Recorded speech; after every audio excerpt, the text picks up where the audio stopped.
Hello ಎಲ್ಲರಿಗೂ ನಮಸ್ಕಾರ. ನನ್ನ ಹೆಸರು ಪ್ರಿಯಾಂಕಾ ರಾಠೋಡ್. ಈ ಎಕ್ಸಾಮ್ ಆಗಿರ್ಬೋದು, ಸೆಂಟ್ರಲ್ ಗೌರ್ಮೆಂಟ್ ಎಕ್ಸಾಮ್ ಆಗಿರ್ಬೋದು, ಅದೇ ರೀತಿಯಾಗಿ ಯಾವುದೇ ಒಂದು ಸ್ಪರ್ಧಾತ್ಮಕ ಪರೀಕ್ಷೆ ಆಗಿರ್ಬೋದು.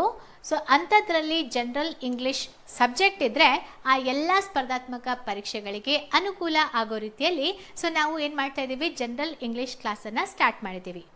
ಸೊ ಈಗಾಗಲೇ ನಾವು ಯಾವ್ಯಾವ ಟಾಪಿಕನ್ನು ತೆಗೆದುಕೊಳ್ತೀವಿ ಅಂತ ಇಂಟ್ರೊಡಕ್ಷನ್ ಪಾರ್ಟನ್ನು, ಪಾರ್ಟ್ಸ್ ಆಫ್ ಸ್ಪೀಚನ್ನು ಮತ್ತು ಆರ್ಟಿಕಲ್ಗೆ ಸಂಬಂಧಪಟ್ಟಂತೆ ಒಂದು ಕ್ಲಾಸನ್ನು ಮುಗಿಸಿದ್ದೀವಿ. ಸೊ ಇವತ್ತಿನ ಭಾಗದಲ್ಲಿ ಆರ್ಟಿಕಲ್ ಮೇಲೆ ಕೇಳಿರುವಂತಹ ಮತ್ತು ನಿಮಗೆ ಪ್ರಾಕ್ಟೀಸ್ ಮಾಡಿಸ್ಲಿಕ್ಕೋಸ್ಕರ ಕೆಲವೊಂದು ಪ್ರಶ್ನೆಗಳನ್ನು ನಾನು ಡಿಸ್ಕಸ್ ಮಾಡಿ. ಸೊ ಆರ್ಟಿಕಲ್ ಕ್ಲಾಸನ್ನು ಸ್ಟಾರ್ಟ್ ಮಾಡಿದ್ದೆ. ಅದರಲ್ಲಿ ಬರುವಂತಹ ಆರ್ಟಿಕಲ್ಗಳ ಕುರಿತಾಗಿ ಮಾಹಿತಿಯನ್ನು ಕೂಡ ನಿಮಗೆ ಬಹಳ ವಿವರವಾಗಿ ಹೇಳಿದ್ದೆ. ಅದನ್ನು ಸುಮ್ಮನೆ ಒಂದ್ಸಲ ಮೆಲಕು ನೋಟನ್ನು ಹಾಕಿ ಒಂದು ಇವತ್ತಿನ ಭಾಗದ ಪ್ರಶ್ನೆಗಳನ್ನು ಸ್ಟಾರ್ಟ್ ಮಾಡೋಣ. ಫಸ್ಟಿಗೆ ನಾನೇನು ಹೇಳಿದೆ, ಆರ್ಟಿಕಲ್ ಕುರಿತಾಗಿ. ಆರ್ಟಿಕಲನ್ನು ಇಂಗ್ಲೀಷ್ನಲ್ಲಿ ಆರ್ಟಿಕಲ್ ಅಂತ, ಕನ್ನಡದಲ್ಲಿ ಲೇಖನ ಅಂತ ಕರಿತೀವಿ. ಆದರೆ ಇಂಗ್ಲೀಷ್ನಲ್ಲಿ ಇರೋದು ಸೂಟೇಬಲ್ ವರ್ಡ್. ಸೊ ಇದನ್ನು ಎಷ್ಟು ವಿಭಾಗದಲ್ಲಿ ಡಿವೈಡ್ ಮಾಡ್ತೀವಿ ಅಂದರೆ, ಇದನ್ನು 2 ವಿಧವಾಗಿ ಡಿವೈಡ್ ಮಾಡ್ತೀವಿ. ಡೆಫಿನಿಟ್ ಆರ್ಟಿಕಲ್ ಮತ್ತು ಇನ್ನೊಂದು ಯಾವುದು ಅಂದರೆ ಇನ್ಡೆಫಿನಿಟ್ ಆರ್ಟಿಕಲ್ ಅಂತ. ಓಕೆ, ಇನ್ನೊಂದು ನಿರ್ದಿಷ್ಟ ಲೇಖನ ಮತ್ತು ಅನಿರ್ದಿಷ್ಟ ಲೇಖನ ಅಂತ ಡಿವೈಡ್ ಮಾಡ್ತೀವಿ. ಮತ್ತೆ ಇದರಲ್ಲಿ ನಾವು ನೋಡಬೇಕಂದ್ರೆ ಡೆಫಿನಿಟ್ ಆರ್ಟಿಕಲ್ನಲ್ಲಿ ಒಂದೇ ಬರುತ್ತೆ. ಅದು ಯಾವುದು ಅಂದರೆ ಅಂದರೆ ನಿಶ್ಚಿತವಾಗಿ ಯಾವುದೇ ವ್ಯಕ್ತಿ ಆಗಿರಬಹುದು, ನಿರ್ದಿಷ್ಟವಾದಂತಹ ಒಂದು ಪ್ಲೇಸ್ ಆಗಿರಬಹುದು, ಅಥವಾ ನಿರ್ದಿಷ್ಟವಾಗಿರುವಂತಹ ಒಂದು ಥಿಂಗ್ ಆಗಿರ್ಬೋದು, ವಸ್ತು ಆಗಿರ್ಬೋದು.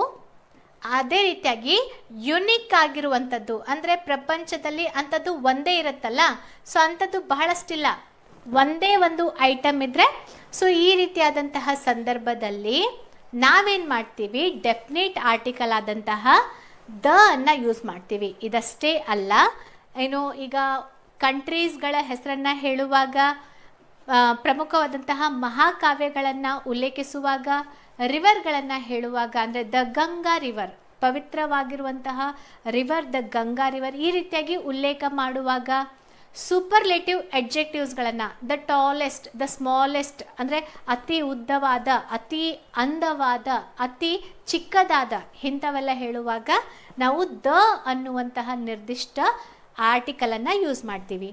ನೆಕ್ಸ್ಟ್ ಬರೋದು ಇನ್ಡೆಫಿನಿಟ್ ಆರ್ಟಿಕಲ್. ಇದನ್ನು ಮತ್ತೆ ನಾವು 2 ರೀತಿಯಲ್ಲಿ ಡಿವೈಡ್ ಮಾಡ್ತೀವಿ. ಸೊ ಎ ಮತ್ತು ಆನ್ ಅನ್ನೋದು 2 ಅನಿರ್ದಿಷ್ಟ ಆರ್ಟಿಕಲ್ ಅಥವಾ ಇನ್ಡೆಫಿನಿಟ್ ಆರ್ಟಿಕಲ್ ಆಗಿದೆ. ಎ ಅನ್ನೋದನ್ನು ನಾವು ಯಾವುದರ ಮುಂದೆ ಬಳಸ್ತೀವಿ, 21 ವ್ಯಂಜನಗಳ ಮುಂದೆ, ವ್ಯಂಜನಗಳು ಅಥವಾ ವ್ಯಂಜನಗಳ ಶಬ್ದ ಬರುವಂತಹ ಒಂದು ಪದಗಳ ಮೊದಲು ಇವುಗಳನ್ನು ಯಾವುದನ್ನು ಎ ಆರ್ಟಿಕಲನ್ನು ಬಳಕೆ ಮಾಡ್ತೀವಿ.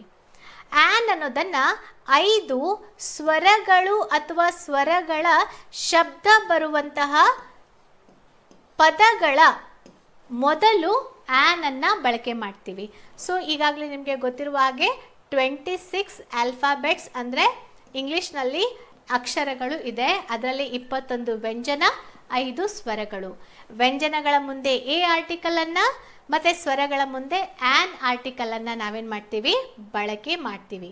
ಸೊ ಈಗ ಎ ಮತ್ತು ಆನ್ನಲ್ಲಿ ಸಾಮಾನ್ಯವಾಗಿ ಇರುವಂತಹ ಅಂಶಗಳು ಅಂದರೆ, ಇದನ್ನು ನಾನ್ ಸ್ಪೆಸಿಫಿಕ್ ಅಂದರೆ ಅನಿರ್ದಿಷ್ಟವಾಗಿರುವಂತಹ ಅಥವಾ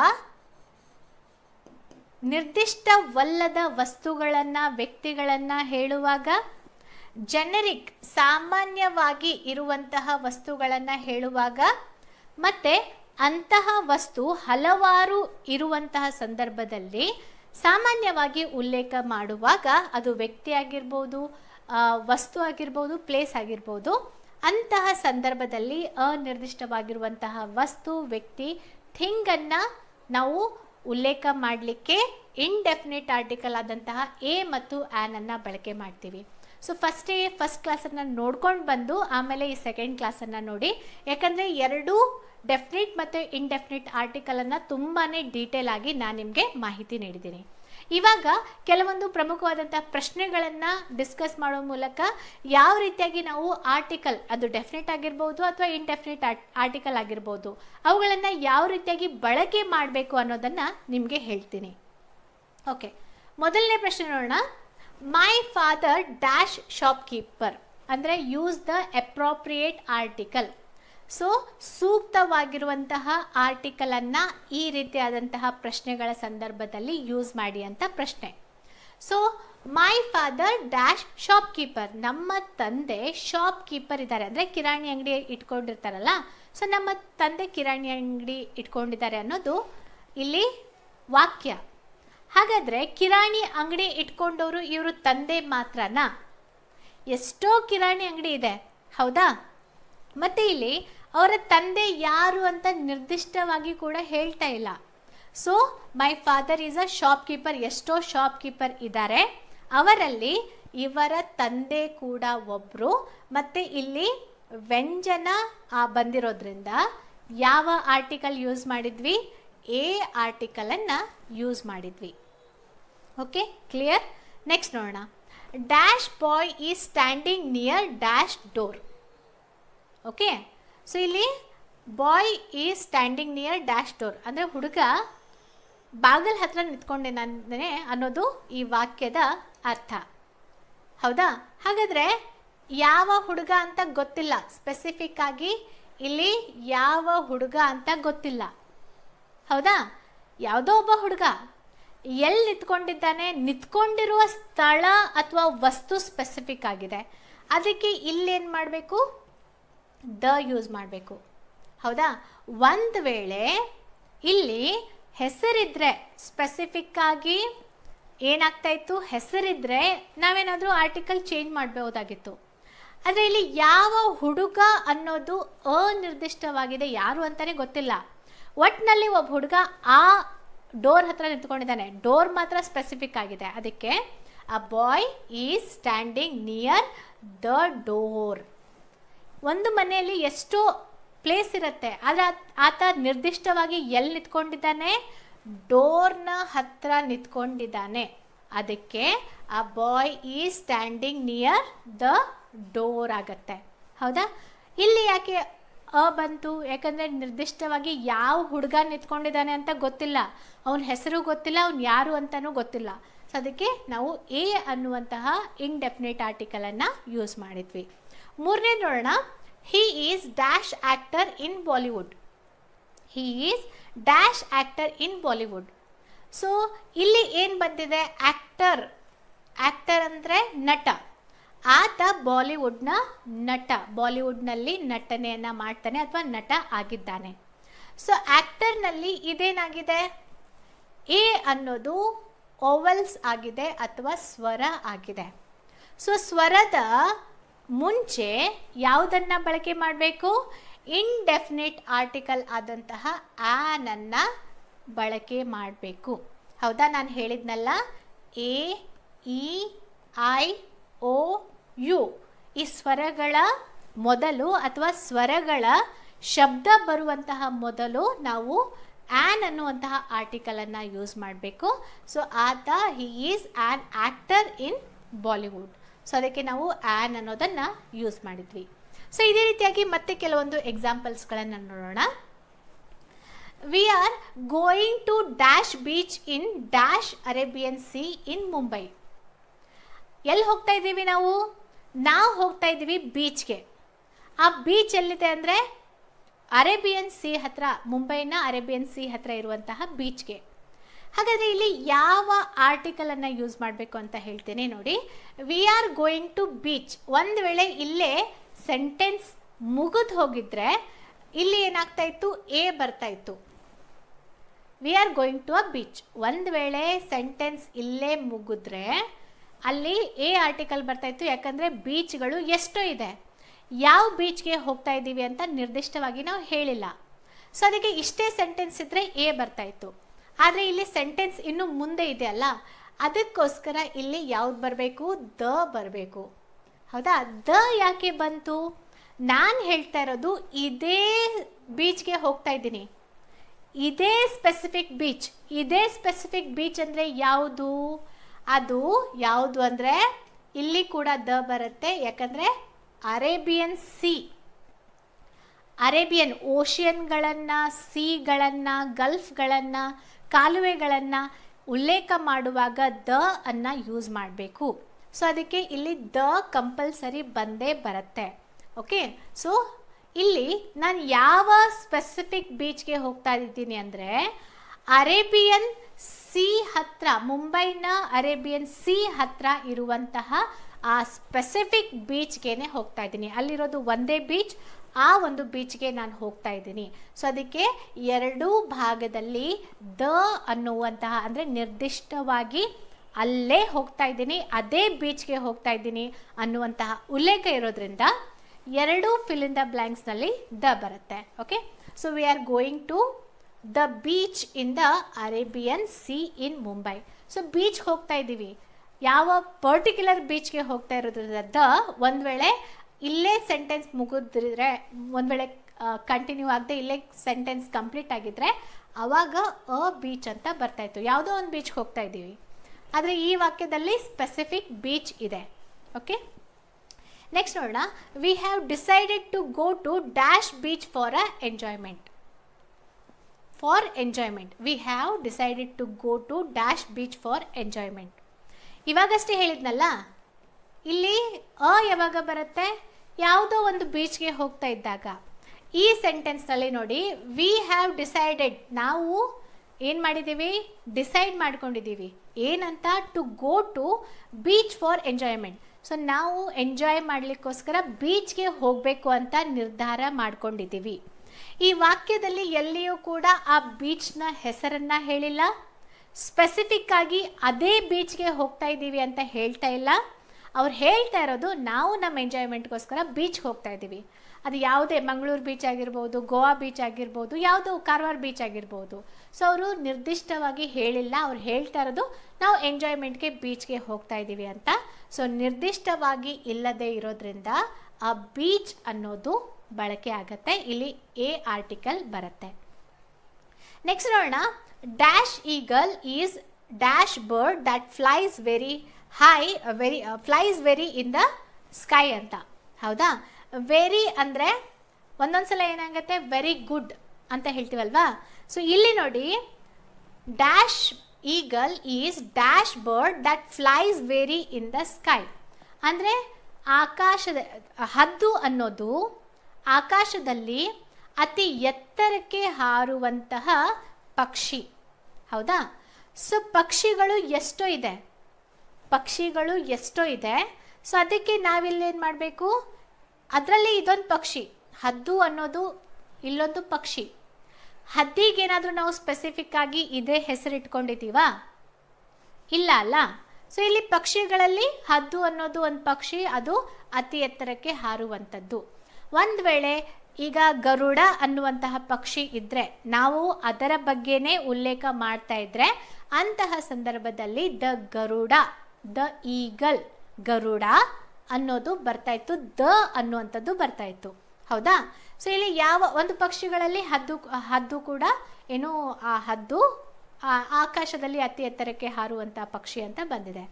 ಸೊ ಇಲ್ಲಿ ಸಾಮಾನ್ಯವಾಗಿ ಹೇಳ್ತಾ ಇದ್ದಾರೆ, ಎಷ್ಟೋ ಹದ್ದಿನಲ್ಲಿ ಹದ್ದುಗಳ ಉಲ್ಲೇಖ ಮಾಡಲಾಗ್ತಾ ಇದೆ, ಸ್ಪೆಸಿಫಿಕ್ ಹದ್ದಿನ ಕುರಿತಾಗಿ ಹೇಳಲಾಗ್ತಾ ಇಲ್ಲ. ಓಕೆ, ಇಲ್ಲಿ ಏನು ಬಂದಿದೆ? ಈ ಬಂದಿದೆ. ಈ ಅನ್ನೋದು ಏನು? ಇದು ಸ್ವರ, ಓವೆಲ್ಸ್ ಆಗಿದೆ. ಸೊ ಅದಕ್ಕೆ ಇಲ್ಲಿ ಯಾವ ಆರ್ಟಿಕಲ್ ಯೂಸ್ ಮಾಡಬೇಕು? ಆ್ಯನ್ ಆರ್ಟಿಕಲನ್ನು ಯೂಸ್ ಮಾಡಬೇಕು. ಒಂದು ವೇಳೆ ಇಲ್ಲಿ ಆ ಈಗಲ್ನ ಹೆಸರಿದೆ ಅಂತ, ಹದ್ದಿನ ಹೆಸರಿದೆ ಅಂತ ಅಂದ್ಕೊಳ್ಳಿ, ಗರುಡ ಅಂತ. ಆವಾಗ ಏನಾಗ್ತಾ ಇತ್ತು? The eagle Garuda is the bird that flies very in the sky ಅಂತ ಬರ್ತಾ ಇತ್ತು. ಆದರೆ ಇಲ್ಲಿ ಯಾವುದೋ ಒಂದು ಹದ್ದು ಸ್ಪೆಸಿಫಿಕ್ ಆಗಿಲ್ಲ. ಮತ್ತು ಆ ಹದ್ದು ಇದೆಯಲ್ಲ, ಎಷ್ಟೋ ಪಕ್ಷಿಗಳಲ್ಲಿ ಹದ್ದು ಅತಿ ಎತ್ತರಕ್ಕೆ ಹಾರುವಂಥ ಪಕ್ಷಿ ಇರೋದ್ರಿಂದ ಇಲ್ಲಿ ಓವೆಲ್ ಇರೋದ್ರಿಂದ ಆ್ಯಂಡ್ ಇಲ್ಲಿ ಅ ಅನ್ನುವಂತಹ ಆರ್ಟಿಕಲ್ ಬರುತ್ತೆ. ಓಕೆ, ನೆಕ್ಸ್ಟ್ ನೋಡೋಣ. Fill in the blanks with A on are the.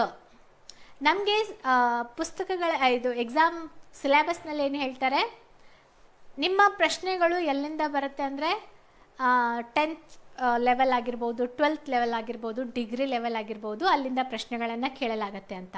So ಅದಕ್ಕೆ ನಾನು ತೆಗೆದುಕೊಂಡಿರೋ ಪ್ರಶ್ನೆಗಳು ಕೂಡ ಅಲ್ಲಿಂದನೇ ತೆಗೆದುಕೊಂಡಿರೋದು ನಿಮಗೆ ಪ್ರಾಕ್ಟೀಸ್ ಮಾಡಿಸ್ಲಿಕ್ಕೆ. Okay, so he is youngest son in dash family.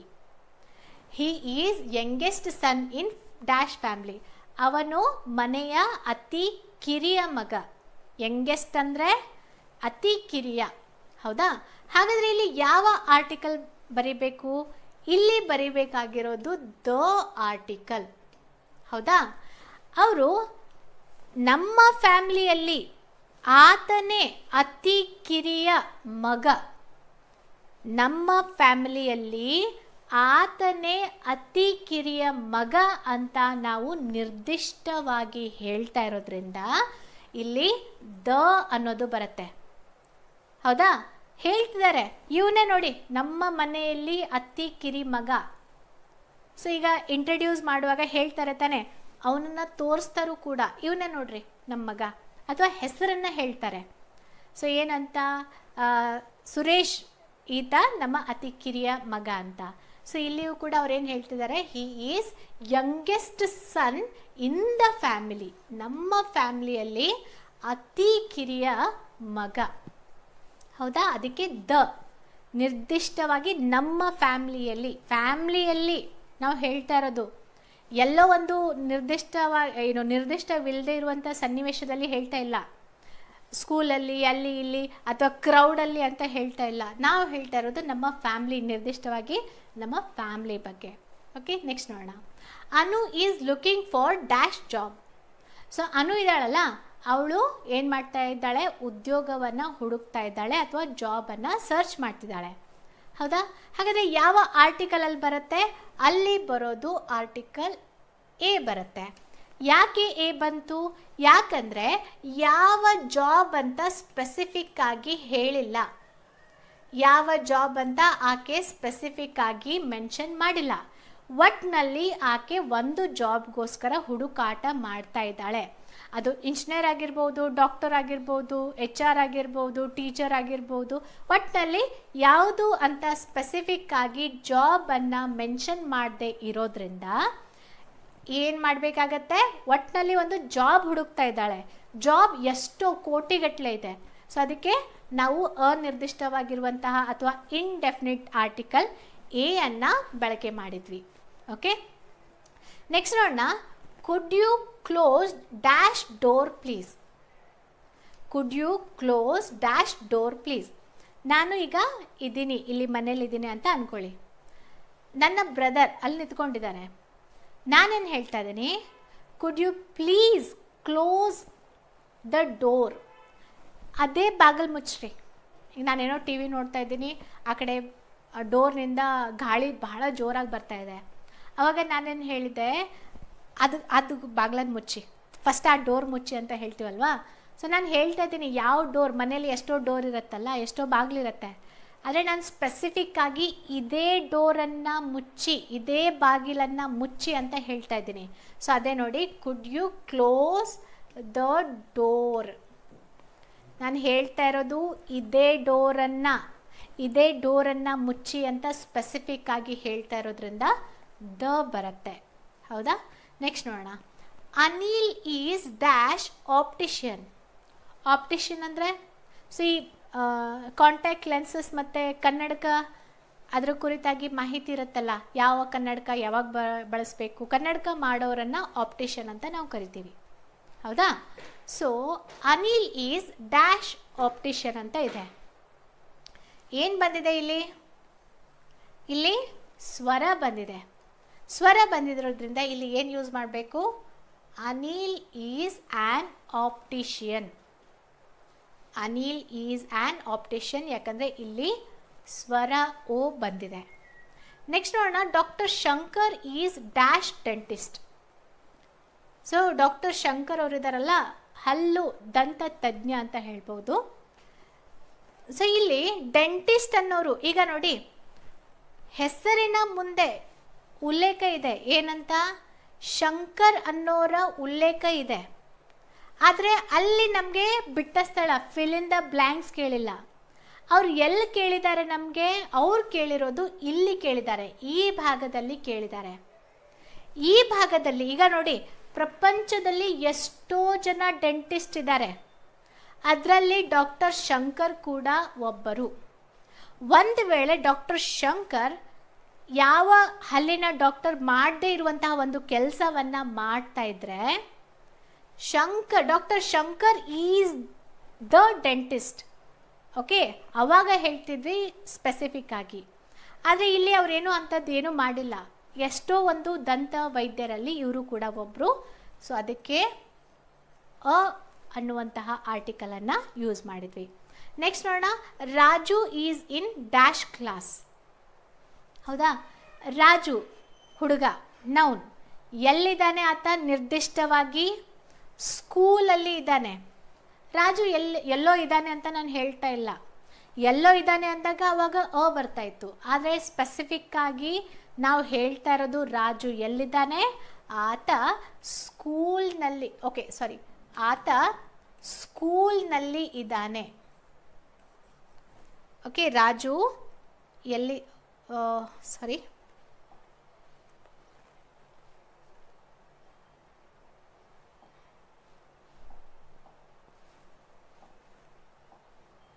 ಹಾಂ ಸರಿ, ಇಲ್ಲಿ ಯಾವುದಾಗಬೇಕಾಗಿತ್ತಂದರೆ ರಾಜು ಸ್ಪೆಸಿಫಿಕ್ ಆಗಿ ಎಲ್ಲಿ ಇದ್ದಾನೆ ಅಂತ ಹೇಳ್ತಾ ಇದ್ದಾರೆ. ಕ್ಲಾಸ್ನಲ್ಲಿ. ಕ್ಲಾಸ್ ಇದ್ರೂ ಕೂಡ ಪರವಾಗಿಲ್ಲ, ಸ್ಕೂಲ್ ಇದ್ರೂ ಪರವಾಗಿಲ್ಲ, ಚರ್ಚ್ ಇದ್ರೂ ಪರವಾಗಿಲ್ಲ, ಆಮೇಲೆ ಆಫೀಸ್ ಇದ್ರೂ ಪರವಾಗಿಲ್ಲ. ಅಲ್ಲಿ ಸ್ಪೆಸಿಫಿಕ್ ಪ್ಲೇಸನ್ನು ಮೆನ್ಷನ್ ಮಾಡಿದರೆ ನಾವೇನು ಮಾಡಬೇಕು? ದ ಅನ್ನೋ ಅಂತಹ ಡೆಫಿನೆಟ್ ಆರ್ಟಿಕಲನ್ನು ಯೂಸ್ ಮಾಡಬೇಕು. ರಾಜು ಎಲ್ಲಿದ್ದಾನೆ? ಡೆಫಿನೆಟ್ ಆಗಿ ನಿರ್ದಿಷ್ಟವಾಗಿ ಸ್ಥಳವನ್ನು ಮೆನ್ಷನ್ ಮಾಡಿರೋದ್ರಿಂದ Raju is in the class. Okay, class ಆಗಿರ್ಬೋದು, ಸ್ಕೂಲ್, ಆಫೀಸ್, ಟೆಂಪಲ್, ಏನು ಬೇಕಾದರೂ ಸ್ಥಳ ನಿರ್ದಿಷ್ಟವಾಗಿದ್ದರೆ ದ ಆರ್ಟಿಕಲನ್ನು ಯೂಸ್ ಮಾಡಬೇಕು. ನೆಕ್ಸ್ಟ್ ನೋಡೋಣ, have you ever visited dash Andaman island. ಹೌದಾ? Have you ever visited dash Andaman islands.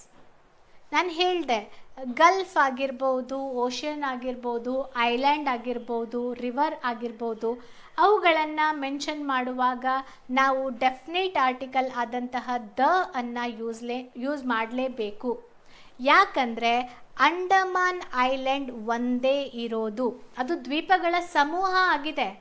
ಆದರೆ ದ್ವೀಪಗಳ ಸಮೂಹಕ್ಕೆ ಒಂದು ನಿರ್ದಿಷ್ಟ ಹೆಸರನ್ನು ಕೊಟ್ಟಿದ್ದೀವಿ. ಆ ಐಲ್ಯಾಂಡ್ ನಿರ್ದಿಷ್ಟವಾಗಿ ಇರೋದ್ರಿಂದ, ಯುನಿಕ್ ಆಗಿ ಇರೋದ್ರಿಂದ, ಒಂದೇ ಇರೋದ್ರಿಂದ ನಾವು ದ ಅಂಡಮಾನ್ ಐಲ್ಯಾಂಡ್ ಅಂತ ಯೂಸ್ ಮಾಡಬೇಕು. ಓಕೆ, ಇದೆಲ್ಲ ನಿಮಗೆ ಅರ್ಥ ಆಯಿತು ಅಂತ ಅನ್ಕೋತೀನಿ. ಮತ್ತೆ ಕೆಲವೊಂದು ಎಕ್ಸಾಂಪಲ್ಗಳನ್ನು ನೋಡೋಣ. ಸೊ ಇಲ್ಲಿ ಏನು ಹೇಳ್ತಾ ಇದ್ದಾರೆ, ಇದು ನಿಮ್ಮ ಸ್ಕೂಲ್ ಟೆಕ್ಸ್ಟ್ ಬುಕ್ಗಳಲ್ಲಿ ಆರ್ಟಿಕಲ್ ಕುರಿತಾಗಿ ಕೊಟ್ಟಂತಹ ಪ್ರಾಕ್ಟೀಸ್. ಪ್ಯಾರಾಗ್ರಾಫ್ ಇರುತ್ತೆ, ಅದರಲ್ಲಿ ಕೆಲವೊಂದು ಬಿಟ್ಟ ಸ್ಥಳ ಇರುತ್ತೆ. ಅದನ್ನು ನಾವೇನು ಮಾಡಬೇಕು? ಕರೆಕ್ಟ್ ಆದಂತಹ ಪ್ರಾಪರ್ ಆರ್ಟಿಕಲನ್ನು, ಅಪ್ರೋಪ್ರಿಯೇಟ್ ಆರ್ಟಿಕಲನ್ನು ಯೂಸ್ ಮಾಡಿ ಫಿಲ್ ಮಾಡಬೇಕು. ಓಕೆ, ಸೊ 1, 2, 3, 4 ಅಂತ ಕೊಟ್ಟಿದ್ದಾರೆ. ಅಂದರೆ ಎಲ್ಲೆಲ್ಲಿ ಆರ್ಟಿಕಲ್, ಯಾವ ಸ್ಥಳದಲ್ಲಿ ಯಾವ ಆರ್ಟಿಕಲ್ನ ಅವಶ್ಯಕತೆ, ಅದನ್ನು ನಾವು ಫಿಲ್ ಮಾಡ್ತಾ ಹೋಗಬೇಕು. ಫಸ್ಟಿಗೆ dash old pilgrim was making his way to dash Himalayan mountains in the cold of winter. When it began to rain, he went to dash innkeeper said to him, how will you ever get there in this kind of weather, my good man? So dash old man answered cheerfully, my heart got there first, so it's easy for dash rest of me to follow. ಇದು ಪ್ಯಾಸೇಜ್ನಲ್ಲಿ ಬಿಟ್ಟ ಸ್ಥಳವನ್ನು ಕೊಟ್ಟಿದ್ದಾರೆ. ಅದಕ್ಕೆ ಅನುಗುಣವಾಗಿ ನಾವು correct ಆದಂತಹ ಆರ್ಟಿಕಲ್ಗಳನ್ನು use ಮಾಡಬೇಕು. Article 3 ಇದೆ. ಫಸ್ಟಿಗೆ ಇಲ್ಲಿ ಓಲ್ಡ್ ಪಿಲಿಗ್ರಿಮ್ ಅಂತ ಇದೆ. ಪಿಲಿಗ್ರಿಮ್ ಅಂದರೆ ಯಾತ್ರಿ. ಓಕೆ, ಓಲ್ಡ್ ಯಾತ್ರಿ ಅಂದರೆ, ಓಲ್ಡ್ ಪಿಲಿಗ್ರಿಮ್ ಅಂದರೆ ಹಿರಿಯ ಯಾತ್ರಿ, ಹಿರಿಯ ಯಾತ್ರಿ. ಓಕೆ, ಇಲ್ಲಿ ನಮಗೆ ಬಿಟ್ಟ ಸ್ಥಳ ಕೊಟ್ಟಿದ್ದಾರೆ. ಸೊ ಬಿಟ್ಟ ಸ್ಥಳದ ಮುಂಭಾಗದಲ್ಲಿ ಬರುವಂತಹ ಮೊದಲನೆಯ ಅಕ್ಷರ ಯಾವುದರಿಂದ ಪ್ರಾರಂಭವಾಯಿತು? ಓವೆಲ್ನಿಂದ ಪ್ರಾರಂಭ ಆಯಿತು. ಅದಕ್ಕೆ ನಾವಿಲ್ಲಿ ಏನು ಮಾಡಬೇಕು? An old pilgrim, an old pilgrim was making his way. ಅಂದರೆ ಹಿರಿಯ ಯಾತ್ರಿ, ಆತ ಏನು ಮಾಡ್ತಾ ಇದ್ದಾನೆ? ಯಾತ್ರಿ ಅಂದರೆ ನಿಮಗೆ ಗೊತ್ತೇ ಇದೆಯಲ್ಲ, ಆತ ಯಾತ್ರಾ ಮಾಡ್ತಾ ಇದ್ದಾನೆ, ಯಾತ್ರೆಯಲ್ಲಿ ತೊಡಗಿದ್ದಾನೆ. ಸೊ ಆತ ಯಾತ್ರೆಯಲ್ಲಿ ತೊಡಗಿದ್ದಾನೆ. So old pilgrim was making his way to, ಈಗ ನಾನು ಹೇಳಿದೆ ಮೌಂಟೇನ್ಸ್, ಗಲ್ಫ್, ಕ್ಯಾನಲ್ಸ್, ಓಷನ್ ಎಲ್ಲ ಬಂದಾಗ ದ ಅನ್ನುವಂಥ ಆರ್ಟಿಕಲನ್ನು ಯೂಸ್ ಮಾಡಲೇಬೇಕು. ಸೊ ಹಿರಿಯ ಯಾತ್ರಿ ಎಲ್ಲಿಗೆ ಹೋಗ್ತಾ ಇದ್ದಾನೆ? The Himalayan mountains. ಎಲ್ಲಿ ಹೋಗ್ತಿದ್ದಾನೆ? ಹಿಮಾಲಯನ್ ಮೌಂಟನ್ಸ್ಗೆ ಹೋಗ್ತಾ ಇದ್ದಾನೆ. ಯಾವ ವೆದರ್ನಲ್ಲಿ ಅಂದರೆ ಇನ್ ದ ಕೋಲ್ಡ್ ಆಫ್ ವಿಂಟರ್.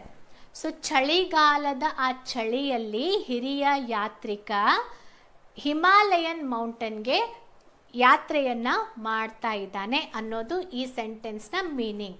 ಇನ್ನೊಮ್ಮೆ ಹೇಳ್ತೀನಿ, ಇಲ್ಲಿ ಓವೆಲ್ ಬಂದಿರೋದ್ರಿಂದ ಆ್ಯನ್ ಅನ್ನು ಯೂಸ್ ಮಾಡಿದ್ವಿ. ಸೊ ಪಿಲಿಗ್ರಿಮ್ ಅಂದರೆ ಯಾತ್ರಿ, ಹಿಮಾಲಯ ಮೌಂಟೇನ್ ಆಗಿರ್ಬೋದು, ರಿವರ್, ಆಮೇಲೆ ಓಷಿಯನ್, ಸಿ, ಗಲ್ಫ್, ಕ್ಯಾನಲ್ಸ್ ಎಲ್ಲ ಬಂದಾಗ ದ ಅನ್ನೋದನ್ನು ಯೂಸ್ ಮಾಡಲೇಬೇಕು. ಸೊ ಹಿಮಾಲಯ ಮೌಂಟೇನ್ಸ್ ಒಂದೇ ಇರೋದಲ್ವಾ, ಸೊ ಪ್ರಪಂಚದಾದ್ಯಂತ. ಸೊ ಅದಕ್ಕೆ ಇದು ಒಂದೇ ಯುನಿಕ್ ಇರೋದ್ರಿಂದ ದ ಅನ್ನೋದನ್ನು ಯೂಸ್ ಮಾಡಿದ್ವಿ. So an old pilgrim was making his way to the Himalayan mountains in the cold of winter. So ಈ ಹಿರಿಯ ಯಾತ್ರಿ ಆತ ಎಲ್ಲಿ ತನ್ನ ಯಾತ್ರೆಯನ್ನು ಮುಂದುವರಿಸಿದ್ದಾನೆ ಅಂದರೆ ಹಿಮಾಲಯದ ಪರ್ವತಗಳಲ್ಲಿ ತನ್ನ ಯಾತ್ರೆಯನ್ನು ಮುಂದುವರಿಸಿದ್ದಾನೆ. ಎಂತಹ ಒಂದು ಕಾಲದಲ್ಲಿ ಅಂದರೆ ಚಳಿಗಾಲದ ಚಳಿಯಲ್ಲಿ. ಇಷ್ಟು ಕ್ಲಿಯರ್ ಅಂತ ಅನ್ಕೋತೀನಿ. ಈಗ ನೆಕ್ಸ್ಟ್ ಹೋಗೋಣ. When it began to rain he went to dash inn. ಹೌದಾ?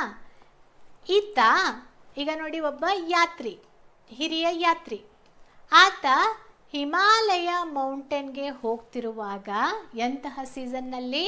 ಚಳಿಗಾಲದ ಸೀಸನ್ನಲ್ಲಿ.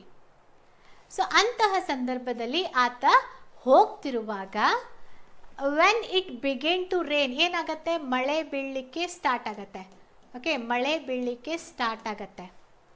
ಅಂತಹ ಸಂದರ್ಭದಲ್ಲಿ ಹಿ ವೆಂಟ್ ಟು ಇನ್. ಇನ್ ಅಂದರೆ ಹೋಟೆಲ್ ಆಗಿರ್ಬೋದು ಅಥವಾ ಸಣ್ಣ ಗುಡಿಸಲು ಆಗಿರ್ಬೋದು, ಒಟ್ಟಿನಲ್ಲಿ ಆಶ್ರಯ ನೀಡುವಂತಹ ಸ್ಥಳ ಅಂದರೆ ಸಣ್ಣ ಹೋಟೆಲ್ ಆಗಿರ್ಬೋದು ಅಥವಾ ಸಣ್ಣ ಸಣ್ಣ ರೂಮ್ಗಳು ಪ್ರೊವೈಡ್ ಮಾಡ್ತಾರಲ್ಲ, ಅಂಥದನ್ನು ನಾವು ಇನ್ ಅಂತ ಕರಿತೀವಿ. INN, ಇನ್ ಅಂತ. ಸೊ ಆತ ಮಳೆ ಬೀಳ್ತಿರುವಾಗ ಏನು ಮಾಡ್ತಾನೆ? ಎಲ್ಲಿ ಹೋಗ್ತಾನೆ ಅವನು? He went to an inn. An ಯಾಕೆ ಬಂತು? ಇನ್. ಈ ಪದ ಸ್ಟಾರ್ಟ್ ಆಗೋದು ಯಾವುದರಿಂದ? ಸ್ವರದಿಂದ ಸ್ಟಾರ್ಟ್ ಆಗತ್ತೆ. ಸೊ ಮಳೆ ಬೀಳ್ತಾ ಇದೆ, ಅದಕ್ಕೆ ಅವನೇನು ಮಾಡ್ದ? ಮಳೆಯಿಂದ ತನ್ನನ್ನು ತಾನು ರಕ್ಷಣೆ ಮಾಡಲಿಕ್ಕೋಸ್ಕರ he went to an inn. ಇನ್ನ ಸ್ಟಾರ್ಟಿಂಗ್ ಐನಿಂದ ಸ್ಟಾರ್ಟ್ ಆಗಿರೋದ್ರಿಂದ ಆನ್ ಅನ್ನುವಂತಹ ಇಂಡೆಫಿನಿಟ್ ಆರ್ಟಿಕಲನ್ನು ಯೂಸ್ ಮಾಡಿದ್ವಿ. ನೆಕ್ಸ್ಟ್ ನೋಡೋಣ. Dash innkeeper said to him, how will you ever get there in this kind of weather my good man. So ಆ ಹಿರಿಯ ಯಾತ್ರಿ ಯಾವಾಗ ಆ ಆಶ್ರಯ ತಾಣದಲ್ಲಿ ಹೋಗ್ತಾನಲ್ಲ, ಆಶ್ರಯ ತಾಣವನ್ನು ನೋಡ್ತಿರುವ ವ್ಯಕ್ತಿ ಒಬ್ಬ ಇದ್ದೇ ಇರ್ತಾನೆ. ಅದನ್ನು ನೋಡಿಕೊಂಡು ಹೋಗ್ತಿರುವಂಥ ವ್ಯಕ್ತಿ, ಆತನನ್ನು ಇನ್ ಕೀಪರ್ ಅಂತ ಕರೆದ್ವಿ.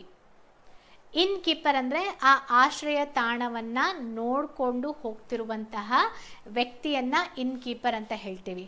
ಓಕೆ, ಇಲ್ಲಿ ಇದೆಯಲ್ಲ, ಯಾವ ಆರ್ಟಿಕಲ್? ಇನ್ ಕೀಪರ್ ಏನು ಕೇಳ್ತಾನೆ ಆ ಹಿರಿಯ ಯಾತ್ರಿಗೆ? ಇಂತಹ ಒಂದು ಕಾಲದಲ್ಲಿ ಹೇಗಾದರೂ ನೀವು ಹಿಮಾಲಯ ಮೌಂಟೇನ್ಸ್ಗೆ ಹೋಗಲಿಕ್ಕೆ ನಿರ್ಧಾರ ತಗೊಂಡ್ರಿ, ಇಂತಹ ಒಂದು ವೆದರ್ನಲ್ಲಿ ಹೆಂಗಾದರೂ ನೀವು ಹಿಮಾಲಯ ಮೌಂಟೇನ್ಸ್ಗೆ ಯಾತ್ರೆ ಮಾಡುವಂತಹ ನಿರ್ಧಾರ ತಗೊಂಡ್ರಿ ಅಂತ ಇನ್ ಕೀಪರ್ ಕೇಳ್ತಾನೆ. ಸೊ ಹಾಗಾದರೆ ಇಲ್ಲಿ ಯಾವ ಆರ್ಟಿಕಲ್ ಬಳಸಬೇಕು? ನಿಮ್ಗೇನು ಅನಿಸುತ್ತೆ ಇಲ್ಲಿ ಆನ್ ಅಂತ ಬಳಸಬೇಕು ಅಂತ? ಆದರೆ ನಾನು ಹೇಳ್ತೀನಿ ಇಲ್ಲಿ ದ ಬಳಸಬೇಕು ಅಂತ. ಹೌದಾ? ದ ಯಾಕೆ ಬಳಸಿದ್ವಿ? ನಾನು ನಿಮಗೆ ದ ರೂಲ್ಸ್ ಹೇಳುವಾಗ ಎರಡನೇ ರೂಲ್ ಏನು ಹೇಳಿದೆ?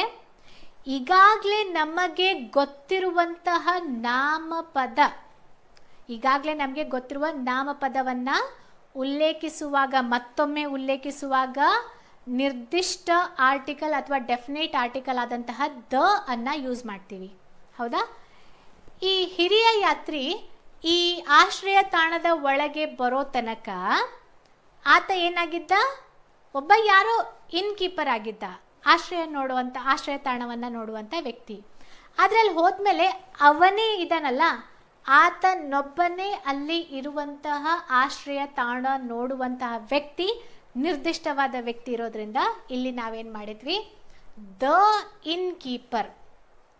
ಈಗ ಯಾರೋ ಬಂದು ಕೇಳಿಲ್ಲ ಅವ್ರಿಗೆ, ಏನು ವಿಸಿಟರ್ ಯಾರೋ, ಈಗ ನೋಡಿ ಆಶ್ರಯ ತಾಣದಲ್ಲಿ ಇವರೊಬ್ಬರೇ ಇರಲ್ಲ, ಎಷ್ಟೋ ಜನ ಇರ್ತಾರೆ. ಇರೋ ಬರೋರಲ್ಲಿ ಒಬ್ಬರು ಬಂದು ಹಿರಿಯ ಯಾತ್ರಿಗೆ ಈ ಪ್ರಶ್ನೆ ಕೇಳಿಲ್ಲ. ಕೇಳ್ತಾ ಇರೋದು ಯಾರು? ಅಲ್ಲಿ ಇರುವಂತಹ ಇನ್ಕೀಪರ್, ಆಶ್ರಯ ತಾಣವನ್ನು ನೋಡ್ತಿರುವಂತಹ ನಿರ್ದಿಷ್ಟ ವ್ಯಕ್ತಿ ಪ್ರಶ್ನೆಯನ್ನು ಕೇಳ್ತಿರೋದ್ರಿಂದ ದ ಇನ್ಕೀಪರ್ ಸೆಟ್ ಟು ಹಿಮ್. ಏನು ಹೇಳ್ದ ಅವ್ರಿಗೆ? ಇಂಥ ವೆದರ್ನಲ್ಲಿ ಹೆಂಗಾದರೂ ಅಲ್ಲಿ ಹೋಗಲಿಕ್ಕೆ ನೀವು ನಿರ್ಧಾರ ತಗೊಂಡ್ರಿ ಅಂತ ಹಿರಿಯ ಯಾತ್ರಿಗೆ ಕೇಳ್ತಾರೆ. ಹೌದಾ? ಸೊ ಅದಕ್ಕೆ dash old man answered ಚಿಯರ್ಫುಲಿ. So ಅವಾಗ ಆ ಹಿರಿಯ ಯಾತ್ರಿ ತುಂಬ ಖುಷಿಯಿಂದ ಉತ್ತರವನ್ನು ಕೊಡ್ತಾನೆ. ಹಾಗಾದರೆ ಇಲ್ಲಿ ಯಾವ old man? The old man. ಯಾಕಂದರೆ ಇಲ್ಲಿ ಈಗಾಗಲೇ ನಾವು ಇಲ್ಲಿ ಈಗಾಗಲೇ ಬಳಕೆ ಮಾಡಿಬಿಟ್ಟಿದ್ದೀವಿ. ಇಲ್ಲಿ ಆ ಹಿರಿಯ ಯಾತ್ರಿ ನಮಗೆ ಪರಿಚಯ ಇರಲಿಲ್ಲ. ಈ ಹಿರಿಯ ಯಾತ್ರಿ ಎರಡನೇ ಟೈಮ್ ನಾವಿಲ್ಲಿ ಪರಿಚಯ ಮಾಡಿಸ್ತಿರುವಾಗ, ಉಲ್ಲೇಖ ಮಾಡ್ತಿರುವಾಗ ಅಲ್ಲಿ ಏನಾಗತ್ತೆ? ಆಲ್ರೆಡಿ ನೋನ್ ನೌನ್ ಇದ್ದಾಗ, ಸೊ ಈಗಾಗಲೇ ಈ ವ್ಯಕ್ತಿ ನಮಗೆ ಗೊತ್ತಿರೋದ್ರಿಂದ, ಯಾರು ಉತ್ತರ ಕೊಡ್ತಿದ್ದಾರೆ ಅಂತ ನಿರ್ದಿಷ್ಟವಾಗಿ ಇರೋದ್ರಿಂದ ಇಲ್ಲಿ ದ ಓಲ್ಡ್ ಮ್ಯಾನ್ ಆನ್ಸರ್ಡ್ ಚಿಯರ್ಫುಲಿ. ಈಗ ಏನು ನಿಮಗೆ ಅರ್ಥ ಆಗಬೇಕಾಗಿರೋದು ಏನು? ಇಲ್ಲಿ ಒಂದು ಆಶ್ರಯ ತಾಣ, ಆಶ್ರಯ ತಾಣದಲ್ಲಿ ಉಲ್ಲೇಖ ಮಾಡಿರೋದು ಈ ಒಂದು ಪ್ಯಾರಾಗ್ರಾಫ್ನಲ್ಲಿ ಒಂದು ಇನ್ಕೀಪರನ್ನು, ಓಕೆ, ಇನ್ನೊಂದು ಓಲ್ಡ್ ಮ್ಯಾನನ್ನು, ಇವರಿಬ್ಬರನ್ನೇ ಸ್ಪೆಸಿಫಿಕ್ ಆಗಿ ಮೆನ್ಷನ್ ಮಾಡಿದ್ದಾರೆ. ಸ್ಟಾರ್ಟಿಂಗ್ನಲ್ಲಿ ಯಾವ ಓಲ್ಡ್ ಮ್ಯಾನ್ ಗೊತ್ತಿರಲಿಲ್ಲ, ಯಾವ ಇನ್ಕೀಪರ್ ಅಂತ ಗೊತ್ತಿಲ್ಲ. ಆದರೆ ಎರಡನೇ ಬಾರಿ ಉಲ್ಲೇಖ ಮಾಡುವಾಗ ಇವರ ಇಬ್ಬರ ನಡುವೆ ಸ್ಪೆಸಿಫಿಕ್ ಆಗಿ ಸಂಭಾಷಣೆ ನಡೀತಿರುವಾಗ ನಾವೇನು ಮಾಡಬೇಕು? ದ ಅನ್ನೋದನ್ನು ಯೂಸ್ ಮಾಡಿದ್ವಿ. The old man answered ಚಿಯರ್ಫುಲಿ. ಖುಷಿಯಿಂದ ಆನ್ಸರ್ ಮಾಡ್ತಾನೆ. ಏನಂತ? ಮೈ heart got there first, so it's easy for. ಅಂದರೆ ಫಸ್ಟಿಗೆ ನನ್ನ ಹೃದಯ ನನ್ನನ್ನು ಅಲ್ಲಿ ಕರ್ಕೊಂಡು ಹೋಯಿತು, ಅದಕ್ಕೆ ನನಗೆ ಇವಾಗ ತುಂಬ ಸುಲಭ ಅನಿಸ್ತಾ ಇದೆ. ಸೊ ಉಳಿದದ್ದೆಲ್ಲ ನಾನು ಅದರ ಮೇಲೇ, ನನ್ನ ಒಂದು ಖುಷಿ ಮೇಲೇ ಬಿಟ್ಟಿದ್ದೀನಿ. ನನ್ನ ಒಂದು ಒಳಗಿರುವಂತಹ ಉತ್ಸಾಹ ಅದು ನನ್ನನ್ನು ಅಲ್ಲಿ ಕರ್ಕೊಂಡು ಹೋಗ್ತಾ ಇದೆ ಅಂತ ಆ ಒಂದು ಹಿರಿಯ ಯಾತ್ರಿ ಆನ್ಸರ್ ಕೊಡ್ತಾ ಇದ್ದಾನೆ. ಹಾಗಾದರೆ ಇಲ್ಲಿ ಏನು ಮಾಡಿದ್ವಿ? The old man answered cheerfully, my heart got there first, so it's easy for the rest of me to follow. ಅಂದರೆ ಇಲ್ಲಿ ಇದು ಒಂದು ರೀತಿಯಲ್ಲಿ ಏನಂತ ಹೇಳ್ಬೋದು? ಫ್ರೇಸ್ ಆಗಿದೆ. ಫ್ರೇಸ್ ಅಂದರೆ ನುಡಿಗಟ್ಟಿನ ರೀತಿಯಲ್ಲಿ. ಅಲ್ಲಿ ದ ಅನ್ನು ನಾವು ಬಳಸಲೇಬೇಕು. ಸೊ ಈಗ ಫಸ್ಟಿಗೆ ನನ್ನ ಹೃದಯ ಅಲ್ಲಿ ಹೋಯಿತು. ಸೊ ಫಸ್ಟಿಗೆ ಮೈ ಹಾರ್ಟ್ ಗಾಟ್ ದೇರ್ ಫಸ್ಟ್ ಅಂದರೆ ನನ್ನ ಹೃದಯ ಈಗಾಗಲೇ ಅಲ್ಲಿ ಹೋಗಿಬಿಟ್ಟಿದೆ. ಸೊ ಅದಕ್ಕೆ ನನಗೆ ತುಂಬ ಈಸಿ ಆಗಿಬಿಡ್ತು. ಉಳಿದದ್ದೆಲ್ಲ ಅದು ತಂತಾನೇ ಆಗ್ತಾ ಇದೆ. ಸೊ ನನ್ನ ಬಾಡಿ ತಂತಾನೆ ನನ್ನನ್ನು ಆ ಒಂದು ಪ್ಲೇಸ್ಗೆ, ಇಂಥ ವೆದರ್ ಇದ್ದರೂ ಕೂಡ ದೃಢ ಮನಸ್ಸು ಮಾಡಿಕೊಂಡು ನನ್ನನ್ನು ಅಲ್ಲಿ ಕರ್ಕೊಂಡು ಹೋಗ್ತಾ ಇದೆ ಅಂತ ಹೇಳ್ತಾ ಇರೋದ್ರಿಂದ ಅಲ್ಲಿ ದ ಯೂಸ್ ಮಾಡಬೇಕು. ಓಕೆ, ಇನ್ನೊಂದು ನೋಡೋಣ. ಇಲ್ಲಿ ಸ್ಟೋರಿ ಏನಂದರೆ, ಒಬ್ಬ ಹಿರಿಯ ಯಾತ್ರಿ, ಆತ ಯಾತ್ರೆಯನ್ನು ಮಾಡ್ತಾನೆ. ಎಲ್ಲಿ ಅಂದರೆ ಹಿಮಾಲಯ ಪರ್ವತದ ಭಾಗದಲ್ಲಿ. ಎಂತಹ ಒಂದು ಸೀಸನ್ನಲ್ಲಿ ಅಂದರೆ ಚಳಿಗಾಲದ ಅಂತಹ ಚಳಿಯಲ್ಲಿ ಆತ ಯಾತ್ರೆಯನ್ನು ಮಾಡ್ತಿರ್ತಾನೆ. ಯಾತ್ರೆಯನ್ನು ಮಾಡ್ತಿರುವಾಗ ಸಡನ್ ಆಗಿ ಮಳೆ ಬರುತ್ತೆ. ಅದಕ್ಕೋಸ್ಕರ ಆತ ಎಲ್ಲಿ ಹೋಗಿ ಆಶ್ರಯವನ್ನು ಪಡ್ಕೋತಾನೆ? ಅಂದರೆ ಆಶ್ರಯ ತಾಣದಲ್ಲಿ. ಆ ಆಶ್ರಯ ತಾಣವನ್ನು ನೋಡ್ತಿರುವಂತಹ ಇನ್ ಕೀಪರ್ ಆತನಿಗೆ ಏನು ಕೇಳ್ತಾನೆ? ಅದೇ ಓಲ್ಡ್ ಮ್ಯಾನ್, ಅದೇ ಒಂದು ಆಶ್ರಯ ತಾಣದ ನೋಡ್ಕೊಳ್ಳುವಂಥ ವ್ಯಕ್ತಿ. ಸೊ ಅದಕ್ಕೆ ನೆಕ್ಸ್ಟ್ ಸೆಂಟೆನ್ಸ್ನಿಂದ ದ ಬರೋದು ಸ್ಟಾರ್ಟ್ ಆಯಿತು. ಅಲ್ಲಿ ಸ್ಪೆಸಿಫಿಕ್ ಆಗಿ ಅವರೇ ಇರೋದ್ರಿಂದ ಇಲ್ಲಿಂದ ದ ಬರೋದು ಸ್ಟಾರ್ಟ್ ಆಯಿತು. ಸೊ ಇನ್ ಕೀಪರ್ ಹೇಳ್ತಾನೆ, ಇಂಥ ಸೀಸನ್ನಲ್ಲಿ, ಇಂಥ ಪರಿಸ್ಥಿತಿಯಲ್ಲಿ ನಿಮ್ಗೆ ಹೆಂಗಾದರೂ ಮನಸ್ಸು ಬಂತು ಅಲ್ಲಿ ಯಾತ್ರೆಯನ್ನು ಮಾಡಲಿಕ್ಕೆ, ಅದು ಇಂಥ ಚಳಿಯಲ್ಲಿ, ಇಂಥ ಮಳೆಯಲ್ಲಿ ಅಂತ. ಸೊ ಅದಕ್ಕೆ ಅದೇ ವ್ಯಕ್ತಿ, ಅದೇ ಓಲ್ಡ್ ಮ್ಯಾನ್, ಅದೇ ಯಾತ್ರಿ, ನಿರ್ದಿಷ್ಟವಾಗಿ ಓಲ್ಡ್ ಮ್ಯಾನ್ ಅದೇ ಅಲ್ವಾ ಅಲ್ಲಿ, ಅವ್ರೇನು ಹೇಳ್ತಾರೆ, ನನ್ನ ಹೃದಯ ಈಗಾಗಲೇ ನನ್ನನ್ನು ಅಲ್ಲಿ ಕರ್ಕೊಂಡು ಹೋಗ್ಬಿಟ್ಟಿದೆ, ಇವಾಗ ಉಳ್ದದ್ದೆಲ್ಲ ನನ್ನ ಹೃದಯದ ಮೇಲೆ ಬಿಟ್ಬಿಟ್ಟಿದ್ದೀನಿ, ಅದೇ ನನ್ನನ್ನು ಅಲ್ಲಿ ಕರ್ಕೊಂಡು ಹೋಗ್ತಾ ಇದೆ ತಾನಾಗಿಯೇ ಅಂತ. ಸೊ ಅದಕ್ಕೆ ಉಳಿದ ಭಾಗದಲ್ಲಿ ದ ಬಂತು. ಅರ್ಥ ಆಗಲಿಲ್ಲ ಅಂದರೆ ಇನ್ನೊಮ್ಮೆ ಒಂದೆರಡು ಸಲ ವಿಡಿಯೋ ನೋಡಿ, ನಿಮಗೆ ಕ್ಲಿಯರ್ ಆಗತ್ತೆ. ಓಕೆ, ಇವಾಗ ನೆಕ್ಸ್ಟ್ ಪ್ಯಾರಾಗ್ರಾಫ್ನಲ್ಲಿ ಆರ್ಟಿಕಲ್ಗಳನ್ನು ತುಂಬೋದನ್ನು ನೋಡೋಣ. ಈಗ ನಮಗೆ ನಮ್ಮ ಹಿರಿಯರು ಎಲ್ಲ ಏನು ಕಥೆಯನ್ನು ಹೇಳ್ತಿದ್ರಲ್ಲ, ನಾವು ಮಲ್ಕೊಳ್ಳೋ ಟೈಮಲ್ಲಿ ಯಾವುದೇ ಒಂದು ಕಥೆಯನ್ನು ಹೇಳುವಾಗ ಅವ್ರು ಹೆಂಗೆ ಪ್ರಾರಂಭ ಮಾಡ್ತಾಯಿದ್ರು? ಒಂದಾನೊಂದು ಕಾಲದಲ್ಲಿ ಅಂತ ಸ್ಟಾರ್ಟ್ ಮಾಡ್ತಾಯಿದ್ರು. ಅದನ್ನೇ ಇಲ್ಲಿ ಸ್ಟಾರ್ಟ್ ಮಾಡ್ತಾ ಇದ್ದಾರೆ. ಇಲ್ಲೊಂದು ಕತೆ ಇದೆ. ಯಾರ ಕತೆ? ಆನೆಯ ಕತೆ. Okay, so once upon dash time. So ಒಂದಾನೊಂದು ಕಾಲದಲ್ಲಿ, ಅದು ಒಂದು ವೇಳೆ 1947 ಅಥವಾ 1960 ಹಿಂಗೇನಾದರೂ ಸ್ಪೆಸಿಫಿಕ್ ಆಗಿ ಟೈಮನ್ನು, ವರ್ಷವನ್ನು ಮೆನ್ಷನ್ ಮಾಡಿದರೆ ದ ಅಂತ ಬರ್ತಾಯಿತ್ತು.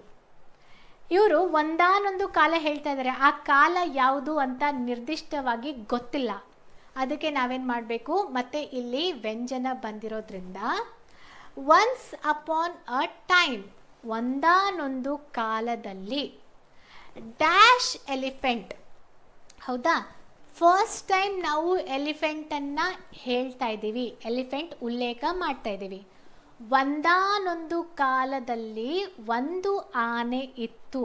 ಸೊ ಆ ಆನೆ ಫಸ್ಟ್ ಟೈಮ್ ನಾವು ಉಲ್ಲೇಖ ಮಾಡೋದ್ರಿಂದ, so time and elephant made friends with dash a man ಅಂತ. ಸೊ ಒಂದಾನೊಂದು ಕಾಲದಲ್ಲಿ, ಆ ಕಾಲ ಯಾವುದು ಅಂತ ಗೊತ್ತಿಲ್ಲದೆ ಇರೋದ್ರಿಂದ ನಾವು ಎ ಅನ್ನು ಯೂಸ್ ಮಾಡಿದ್ವಿ. ಸೆಕೆಂಡ್, ಆ ಎಲಿಫೆಂಟ್ ಫಸ್ಟ್ ಟೈಮ್ ಉಲ್ಲೇಖ ಮಾಡ್ತಾ ಇದ್ದೀವಿ, ಯಾಕಂದರೆ ಎಷ್ಟೋ ಆನೆಗಳು ಇದೆ, ಅದರಲ್ಲಿ ಒಂದು ಆನೆ. ಆ್ಯನ್ ಯಾಕೆ ಯೂಸ್ ಮಾಡಿದ್ವಿ? ಇದು ಓವೆಲ್ ಆಗಿರೋದ್ರಿಂದ. An elephant made friends with dash a man. So ಆ ಆನೆ ಯಾರೊಂದಿಗೆ ಸ್ನೇಹತ್ವವನ್ನು ಬೆಳೆಸ್ಕೊಂಡಿತ್ತು? ಮೇಡ್ ಫ್ರೆಂಡ್ಸ್ ವಿತ್, ಯಾರೊಂದಿಗೆ ಸ್ನೇಹತ್ವ ಬೆಳೆಸ್ಕೊಂಡಿತ್ತು? ಒಬ್ಬ ಮನುಷ್ಯನೊಂದಿಗೆ. ಒಬ್ಬ ಮನುಷ್ಯ. ಇಲ್ಲಿ ಯಾವ ಮನುಷ್ಯ ಅಂತಲೂ ಗೊತ್ತಿಲ್ಲ, ಯಾವ ಆನೆ ಅಂತಲೂ ಗೊತ್ತಿಲ್ಲ. ಅದಕ್ಕೆ ಎರಡೂ ಸನ್ನಿವೇಶದಲ್ಲಿ ಅನಿರ್ದಿಷ್ಟ ಆರ್ಟಿಕಲನ್ನು ಯೂಸ್ ಮಾಡಿದ್ವಿ. ಹೌದಾ? ಸೊ ಹಾಗಾದರೆ ಇಲ್ಲಿ ಏನು ಬೇಕಾಗಿತ್ತು? ಇಲ್ಲಿ ಏನೂ ಬೇಕಾಗಿಲ್ಲ, ಇಲ್ಲಿ ನೋ ಆರ್ಟಿಕಲ್ ಬೇಕಾಗಿತ್ತು. ಇಲ್ಲಿ ಆನ್ಸರ್ ಏನು ಬರುತ್ತೆ? No article. ಏನು ಬರಲ್ಲ, ಆ್ಯನು ಬರಲ್ಲ, ದನು ಬರಲ್ಲ, ಯಾಕಂದರೆ ಈಗಾಗಲೇ ಸೆಂಟೆನ್ಸ್ನಲ್ಲಿ ಎ ಇದೆ. ಹೌದಾ? ಸೊ ಅದಕ್ಕೆ once upon a time an elephant made friends with a man. ಇಲ್ಲಿ ಏನೂ ಇಲ್ಲ, ಸುಮ್ಮನೆ ನಿಮಗೆ ಕನ್ಫ್ಯೂಸ್ ಮಾಡಲಿಕ್ಕೋಸ್ಕರ ಕೊಟ್ಟಿರೋದು. Okay, one day dash heavy thunder storm broke out. So ಆನೆ ಮತ್ತು ಆ ಒಬ್ಬ ಮನುಷ್ಯ ಫ್ರೆಂಡ್ಶಿಪ್ಪನ್ನು ಮಾಡ್ಕೋತಾರೆ. ಸೊ ಒಂದು ದಿನ ಏನಾಗತ್ತೆ? ಅ heavy thunder storm. One day ಅಂತ ಇದೆಯಲ್ಲ, ಇವತ್ತು, ನಾಳೆ ಅಥವಾ ನಾಡಿದ್ದು ಅಂತ ಮೆನ್ಷನ್ ಇಲ್ಲ, ಯಾವುದೋ ಒಂದು ದಿನ. ಸೊ ವರ್ಷದಲ್ಲಿ ಯಾವುದೋ ಒಂದು ದಿನ ಸ್ಪೆಸಿಫಿಕ್ ಆಗಿ ಇಲ್ಲದೆ ಇರೋದ್ರಿಂದ ನಾವು ಇಂಡೆಫಿನಿಟ್ ಆರ್ಟಿಕಲ್ ಎ ಅನ್ನು ಯೂಸ್ ಮಾಡಿದ್ವಿ. ಆ್ಯನ್ ಯಾಕೆ ಯೂಸ್ ಮಾಡಿಲ್ಲ ಅಂದರೆ ಇಲ್ಲಿ ಏನು ಬಂದಿದೆ? ಕಾನ್ಸೋನೆಂಟ್ ಬಂದಿದೆ, ವ್ಯಂಜನ ಬಂದಿದೆ. ಸೊ ಒನ್ ಡೇ ಅ ಹೆವಿ ಥಂಡರ್ ಸ್ಟ್ರೋಮ್ ಅಂದರೆ ಗುಡುಗು, ಏನು ದೊಡ್ಡದಾದಂತಹ ಗುಡುಗು ಮೋಡ ಅದೇನಾಗತ್ತೆ ಬ್ರೋಕ್ ಔಟ್, ಅಂದರೆ ಮೋಡ ಗುಡುಗು ಮಿಂಚೆಲ್ಲ ಆಗಿ ಏನು ಮಳೆ ಬರಲಿಕ್ಕೆ ಶುರು ಆಗತ್ತೆ. ಸೊ ಅಂತಹ ಸಂದರ್ಭದಲ್ಲಿ ಇಲ್ಲಿ ಒಂದು ಸೆಂಟೆನ್ಸ್ ಮುಗೀತು. Dash elephant. ಸೊ ಮಳೆ ಗುಡುಗು ಎಲ್ಲ ಆಗಿ ಸಿಕ್ಕಾಪಟ್ಟೆ ಮಳೆ ಬೀಳಲಿಕ್ಕೆ ಶುರು ಆಗಿಬಿಡತ್ತೆ. ಹಾಗಾದರೆ dash elephant went to his friend. So ಆ ಸಂದರ್ಭದಲ್ಲಿ ಆ ಆನೆ ಏನು ಮಾಡ್ತು ಅಂದರೆ ತನ್ನ ಸ್ನೇಹಿತನ ಹತ್ರ ಹೋಗುತ್ತೆ. ಹಾಗಾದರೆ ಯಾವ ಆನೆ? ನಾವು ಈಗಾಗಲೇ ಮೆನ್ಷನ್ ಮಾಡಿದ್ವಲ್ವಾ ಆನೆ, ಅದೇ ಆನೆ. ಅಂದರೆ ನಮಗೆ ಗೊತ್ತು ಯಾವ ಆನೆ ಅಂತ. ಅದಕ್ಕೆ ಸ್ಪೆಸಿಫಿಕ್ ಆಗಿ ನಾವು ಸ್ಟೋರಿ ಹೇಳ್ತಿರೋದೇ ಆ ಆನೆ ಬಗ್ಗೆ. ಫಸ್ಟಿಗೆ ಯಾವ ಆನೆ ಅಂತ ಗೊತ್ತಿಲ್ಲ, ಅದಕ್ಕೆ ನಾವು ಆ್ಯನ್ ಅಂತ ಬಳಸಿದ್ವಿ. ಮುಂದೆ ಹೋಗ್ತಾ ಹೋಗ್ತಾ ಅದೇ ಆನೆ ಬಗ್ಗೆ ನಾವು ಉಲ್ಲೇಖ ಮಾಡ್ತಾ ಇರೋದ್ರಿಂದ ನಾವು ದ ಅನ್ನುವಂತಹ ಸ್ಪೆಸಿಫಿಕ್ ಆರ್ಟಿಕಲನ್ನು, ಡೆಫಿನಿಟ್ ಆರ್ಟಿಕಲನ್ನು ಯೂಸ್ ಮಾಡಿದ್ವಿ. The elephant went to his friend who had dash little hut. So ಈ ಆನೆ ಮಳೆ ಗುಡುಗು ಬಹಳ ಬೀಳಲಿಕ್ಕೆ ಸ್ಟಾರ್ಟ್ ಆದಾಗ ಏನು ಮಾಡುತ್ತೆ ಅಂದರೆ ತನ್ನ ಸ್ನೇಹಿತನ ಹತ್ರ ಹೋಗುತ್ತೆ. ಎಲ್ಲಿ ಹೋಗುತ್ತೆ? ತನ್ನ ಸ್ನೇಹಿತನ ಹತ್ರ ಹೋಗುತ್ತೆ. To went to his friend who had little hut. Hut ಅಂದರೆ ಗುಡಿಸಲು. ಅವನ ಹತ್ರ ಒಂದು ಗುಡಿಸಲಿದೆ. ಸೊ ಇಲ್ಲಿ ಎಷ್ಟೋ ಗುಡಿಸಲಿದೆ, ಅಂಥದ್ರಲ್ಲಿ ಆತನ ಹತ್ರನೂ ಒಂದು ಗುಡಿಸಲಿರೋದ್ರಿಂದ ಅ ಹಟ್, ಅ ಲಿಟಲ್ ಹಟ್. ಇಲ್ಲಿ ಎಷ್ಟೋ ಗುಡಿಸಲಿದೆ, ಅದರಲ್ಲಿ ಅವನ ಹತ್ರ ಒಂದು ಗುಡಿಸಲಿದೆ ಅಷ್ಟೇ. ಅವನ ಹತ್ರ ಒಂದು ಗುಡಿಸಲಿದೆ, ಅದಕ್ಕೆ ಸ್ಪೆಸಿಫಿಕ್ ಆಗಿ ಗುಡಿಸಲನ್ನು ಮೆನ್ಷನ್ ಮಾಡದಿರೋದ್ರಿಂದ ಈ ಆರ್ಟಿಕಲ್ ಬರುತ್ತೆ. The elephant went to his friend who had a little hut at dash edge dash forest and asked for help. So ಇಲ್ಲೇನಾಯಿತು, ಅವನ ಹತ್ರ ಒಂದು ಹಟ್ ಇದೆ, ಗುಡಿಸಲು ಇದೆ. ಎಲ್ಲಿ ಇದೆ ಅಂದರೆ ಎಡ್ಜ್. ಇಲ್ಲಿ ಏನು ಬರಬೇಕು? ದ. ಆಟ್ ಆ್ಯನ್ ಎಡ್ಜ್ ಬರಲ್ಲ, ಆಟ್ ದ ಎಡ್ಜ್ ಆಫ್ ಅಂತ. ಇಲ್ಲಿವರೆಗೂ ನೋಡೋಣ. ಎಲ್ಲಿ ಇದೆ ಆ ಗುಡಿಸಲು? ತುತ್ತ ತುದಿಯಲ್ಲಿ, ತುತ್ತ ತುದಿಯಲ್ಲಿ ಇರುವಂತಹ ಗುಡಿಸಲು. ಈಗ ನೋಡಿ, ಒಂದು ಊರು ಅಂದಮೇಲೆ ಎಷ್ಟೋ ಗುಡಿಸಲು ಇದೆ ಅಂತ ಅಂದ್ಕೊಳ್ಳಿ. ಆದರೆ ಇಲ್ಲಿ ನಾನು ಯಾಕೆ ದ ಯೂಸ್ ಮಾಡಿದೆ ಅಂದರೆ ಅವ್ರು ಏನು ಹೇಳ್ತಿದ್ದಾರೆ, ನಾವು ಹೇಳ್ತಿರುವಂಥ ಗುಡಿಸಲು ಎಲ್ಲಿದೆ ಅಂದರೆ ತುತ್ತ ತುದಿಯಲ್ಲಿ ಇರುವಂತಹ ಗುಡಿಸಲಿನ ಬಗ್ಗೆ ಮಾತಾಡ್ತಾ ಇದ್ದೀವಿ.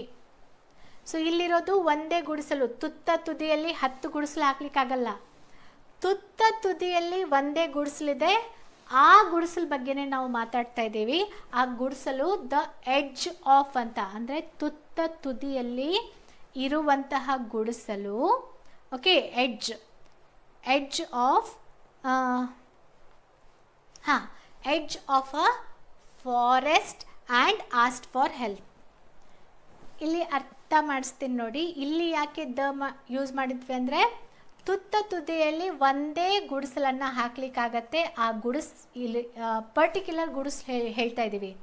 ಸೊ ತುತ್ತ ತುದಿಯಲ್ಲಿ ಒಂದೇ ಗುಡಿಸಲಿರೋದ್ರಿಂದ ಇದು ನಿರ್ದಿಷ್ಟವಾಗಿ ಇದ್ರ ಬಗ್ಗೆನೇ ನಾವು ಮಾತಾಡ್ತಿರೋದ್ರಿಂದ ಇಲ್ಲಿ ದ ಅಂತ ಹೇಳಿದ್ವಿ. ಆದರೆ edge of a forest and asked for help, ಯಾವ ಫಾರೆಸ್ಟ್ ಅಂತ ನಾವು ಮೆನ್ಷನ್ ಮಾಡಿದ್ವಾ? ಸೊ ಎಡ್ಜ್ ಆಫ್, ಒಂದು ವೇಳೆ ಬನ್ನೇರುಘಟ್ಟ ಫಾರೆಸ್ಟ್ ಅಂತ ಇದ್ದರೆ edge of the Bannerghatta forest ಅಂತ ಹಾಕ್ತಿದ್ದೆ. ಒಂದು ವೇಳೆ ಇಲ್ಲಿ ಫಾರೆಸ್ಟ್ನ ಹೆಸರನ್ನು ಮೆನ್ಷನ್ ಮಾಡಿದರೆ ಸುಂದರ್ಬನ್ ಫಾರೆಸ್ಟ್ ಅಥವಾ ಬನ್ನೇರುಘಟ್ಟ ಫಾರೆಸ್ಟ್ ಹಿಂಗಂತ ಹೆಸರು ಮೆನ್ಷನ್ ಮಾಡಿದರೆ ಆವಾಗ ದ ಅಂತ ಬರ್ತಾಯಿತ್ತು. ಆದರೆ ಈ ಫಾರೆಸ್ಟ್ ಇದೆಲ್ಲ ಎಲ್ಲಿದೆ ಅಂತ ಗೊತ್ತಿಲ್ಲ. ಎಷ್ಟೋ ಫಾರೆಸ್ಟಲ್ಲಿ ಅದೊಂದಿದೆ. ಸೊ ಅದಕ್ಕೆ ನಾನೇನು ಮಾಡಿದೆ, ಅ ಫಾರೆಸ್ಟ್ ಅಂತ ಹೇಳಿದೆ. ಒಂದು ವೇಳೆ ಬನ್ನೇರುಘಟ್ಟ ಫಾರೆಸ್ಟ್ ಅಂತ ಇದ್ದರೆ edge of the Bannerghatta forest ಅಂತ ಬರ್ತಾಯಿತ್ತು. ಆದರೆ ಸ್ಪೆಸಿಫಿಕ್ ಆಗಿ ಯಾವ ಫಾರೆಸ್ಟ್ ಅಂತ ಮೆನ್ಷನ್ ಮಾಡದೇ ಇರೋದ್ರಿಂದ ಅ ಆರ್ಟಿಕಲನ್ನು ಯೂಸ್ ಮಾಡಿದ್ವಿ. ಮತ್ತು ಇಲ್ಲಿ ಕಾನ್ಸೊನೆಂಟ್ ಬರುತ್ತೆ. ಸೊ ಮತ್ತು ಆಸ್ಕ್ಡ್ ಫಾರ್ ಹೆಲ್ಪ್ ಅಂದರೆ ಸಹಾಯವನ್ನು ಕೇಳಿತು. ಸೊ ಈ ಸ್ಟೋರಿಯನ್ನು ಇನ್ನೊಮ್ಮೆ ಹೇಳ್ಬಿಡ್ತೀನಿ. ಒಂದಾನೊಂದು ಕಾಲದಲ್ಲಿ ಒಂದು ಆನೆ ಇತ್ತು. ಅದು ಒಬ್ಬ ಮನುಷ್ಯನೊಂದಿಗೆ ಸ್ನೇಹತ್ವವನ್ನು ಬೆಳೆಸ್ಕೊಳ್ಳುತ್ತೆ. ಒಂದಿನ ಏನಾಗುತ್ತೆ, ಸಡನ್ನಾಗಿ ಗುಡುಗು ಮಿಂಚು ಮಳೆ ಆಗಲಿಕ್ಕೆ, ಜೋರಾದ ಮಳೆ ಆಗಲಿಕ್ಕೆ ಪ್ರಾರಂಭವಾದಾಗ ಆ ಆನೆ ತನ್ನ ಫ್ರೆಂಡ್ನ ಸಹಾಯವನ್ನು ಕೇಳುತ್ತೆ. ಆ ಫ್ರೆಂಡ್ ಹತ್ರ ಒಂದು ಗುಡಿಸಲು ಇರುತ್ತೆ. ಆ ಗುಡಿಸಲು ಸ್ಪೆಸಿಫಿಕ್ ಆಗಿ ಎಲ್ಲಿತ್ತು, ಅದು ತುತ್ತ ತುದಿಯಲ್ಲಿ ಇತ್ತು. ಸ್ಪೆಸಿಫಿಕ್ ಆಗಿ ತುತ್ತ ತುದಿಯಲ್ಲಿ ಇತ್ತು. ಆದರೆ ಎಲ್ಲಿ ತುತ್ತ ತುದಿಯಲ್ಲಿತ್ತು, ಯಾವುದೋ ಒಂದು ಕಾಡಿನ ತುತ್ತ ತುದಿಯಲ್ಲಿ ಇತ್ತು. ಸೊ ಫಾರೆಸ್ಟ್ ಸ್ಪೆಸಿಫಿಕ್ ಆಗಿ ಇಲ್ಲ.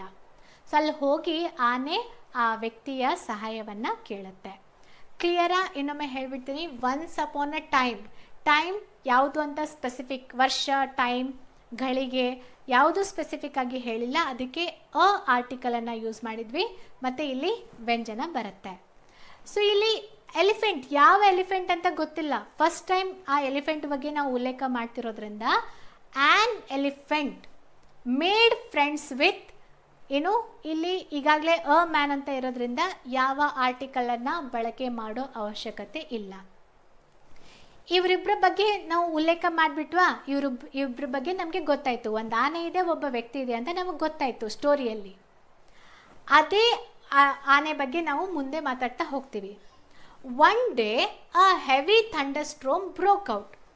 ಯಾವ ದಿನ ಅಂತ ಇಲ್ಲೇನಾದರೂ ಮೆನ್ಷನ್ ಮಾಡಿದಾರಾ? ಒನ್ ಡೇ, ಯಾವುದೋ ಒಂದು ದಿನ. ಅ ಹೆವಿ ಎಚ್ ಕಾನ್ಸೋನೆಂಟ್ ಬರುತ್ತೆ. ಅ heavy thunder storm broke out. So ಬಹಳ ಒಂದಿನ ಏನಾಯಿತು, ಸಿಕ್ಕಾಪಟ್ಟೆ ಮೋಡ ಇದೆಲ್ಲ ಮಾಡಿ ಮೋಡ ಬ್ರೋಕ್ ಆಗಿ ಮಳೆ ಬೀಳಲಿಕ್ಕೆ ಶುರು ಆಗುತ್ತೆ. ಸೊ ಅವಾಗ ಅದೇ ಎಲಿಫೆಂಟ್ ಬಗ್ಗೆ ಮಾತಾಡ್ತಿರೋದ್ರಿಂದ ಇಲ್ಲಿ the elephant went to his friend. So ಅದೇ ಆನೆ ತನ್ನ ಫ್ರೆಂಡ್ ಹತ್ರ ಹೋಗುತ್ತೆ. Who had a little hut. ಅವನ ಫ್ರೆಂಡ್ ಹತ್ರ ಒಂದು ಗುಡಿಸಲಿದೆ. ಗುಡಿಸಲು ಅವನದು ಒಂದೇನಾ ಊರಲ್ಲಿ? ಇಲ್ಲ, ಎಷ್ಟೋ ಗುಡಿಸಲು ಇರೋದ್ರಿಂದ ನಾವು ಅ ಆರ್ಟಿಕಲನ್ನು ಯೂಸ್ ಮಾಡಿದ್ವಿ. ಆದರೆ ಆ ವ್ಯಕ್ತಿಯ ಗುಡಿಸಲು ಎಲ್ಲಿ ಸ್ಪೆಸಿಫಿಕ್ ಆಗಿ ನಿರ್ದಿಷ್ಟವಾಗಿ ಎಲ್ಲಿದೆ ಅಂದರೆ, ಇದು ಇರೋದು the edge of, at the edge of, ತುತ್ತ ತುದಿಯಲ್ಲಿ ಇರುವಂತಹ ಗುಡಿಸಲು ಇಲ್ಲಿ ಸ್ಪೆಸಿಫಿಕ್ ಆಗಿ ಹೇಳ್ತಾ ಇದ್ದಾರೆ. ಆದರೆ ನೆಕ್ಸ್ಟ್ ಮುಂದೆ ಹೋದಾಗ ಎಡ್ಜ್ ಇದೆ, ತುತ್ತ ತುದಿಯಲ್ಲಿ ಗುಡಿಸಲು ಅನ್ನೋದು ನಮಗೆ ನಿರ್ದಿಷ್ಟವಾಗಿ ಗೊತ್ತು. ಆದರೆ ಯಾವ ಕಾಡು ಅನ್ನೋದು ಗೊತ್ತಿಲ್ಲ ನಮಗೆ, ಯಾವ ಕಾಡು ಅಂತ ಗೊತ್ತಿಲ್ಲ. ಅದಕ್ಕೆ ಎ ಆರ್ಟಿಕಲನ್ನು ಯೂಸ್ ಮಾಡಿ. ಕ್ಲಾಸನ್ನು ನಿಮಗೆ ಅರ್ಥ ಆಗಲಿಲ್ಲ ಅಂದರೆ ಒಂದು 2-3 ಸಲ ನೋಡಿ. ಸೊ ಎಷ್ಟು ಜಾಸ್ತಿ ನೋಡ್ತೀರಾ ಅಷ್ಟು ನೀವು ಏನು ಮಾಡ್ತೀರಾ, ಈ ಆರ್ಟಿಕಲ್ನಲ್ಲಿ ಸ್ವಲ್ಪ ನಾಲೆಜ್ ಜಾಸ್ತಿ ಮಾಡ್ಕೋಬಹುದು. ಓಕೆ, ಸೊ ಹಾಗಾದರೆ ಮುಂದಿನ ಒಂದು ಭಾಗದಲ್ಲಿ ಆರ್ಟಿಕಲ್ಗೆ ಸಂಬಂಧಪಟ್ಟಂತೆ ಕೆಲವೊಂದು ಪ್ರಶ್ನೆಗಳನ್ನು ನಾವು ಡಿಸ್ಕಷನ್ ಮಾಡೋಣ. ಸೊ ಇದಿಷ್ಟು ಈ ಭಾಗದ ಮಾಹಿತಿಯಾಗಿತ್ತು. ನೆಕ್ಸ್ಟ್ ಕ್ಲಾಸಲ್ಲಿ ಮೀಟ್ ಆಗೋಣ. ಎಲ್ಲರಿಗೂ ಧನ್ಯವಾದ.